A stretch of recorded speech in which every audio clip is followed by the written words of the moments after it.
السلام عليكم ورحمة الله، ازيكم عاملين ايه؟ يا رب دايما تبقوا بخير. وحشتوني جدا جدا جدا، وحشني التصوير جدا. واسفة جدا على صوتي لاني عندي دور برد. ارجع لكم بقى بوصفة حلوة كده وسريعة وخفيفة. وصفة سلطة طالعة ترند، كل ما افتح السوشيال ميديا الاقيها. قلت لا لازم بقى ايه اجاوبها. اول حاجة، هي الوصفة دي معمولة ببطاطس شيبسي اللي هي الجاهزة. احنا عايزين نبقى صحيين، بما انها بطاطس يبقى حاجة صحية. انا قطعت البطاطس كده سلايز رفيع، يعني هي أضخم من الشيبسي شوية. نقدر نقليها عادي، نقدر نحطها في الاير فراير، نقدر نحطها في الفرن.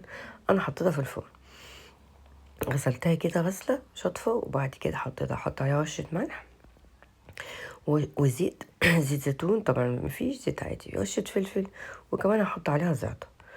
هقلبهم كويس، وبقى افردهم كده في الصينية يحمروا على الجنبين. لو عندك طبعا فرن، الشواية تتفتح مع الفرن، افتحي فوق وتحت تتحمر كده تحميرة بسيطة، ونطلعها. دول اتعملوا الصينيتين الكبار. بعد كده اعمل الدريسنج عشان عاوزاها تبقى دافية كده، واحطها على الدريسنج على طول. سماق، بابريكا، فلفل اسود، ودبس رمان،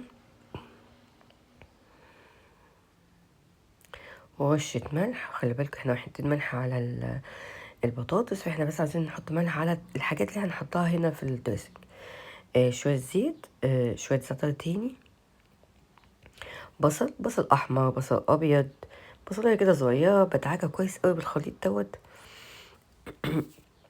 عشان تدي يعني كل التتبيله تدخل فيه. وده فلفل احمر، بدعكه دعكه بسيطه مش قوي، يعني مش عايزاه يتبل زي البصله.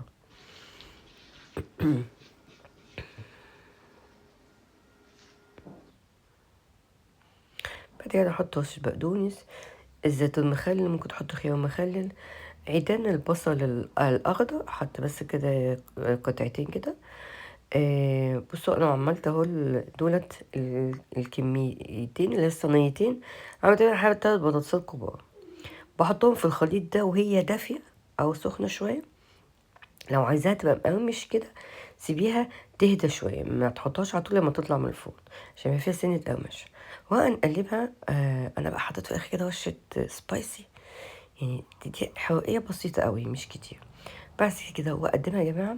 حط بس رشة عين جمل على الوش، ده اختياري طبعا.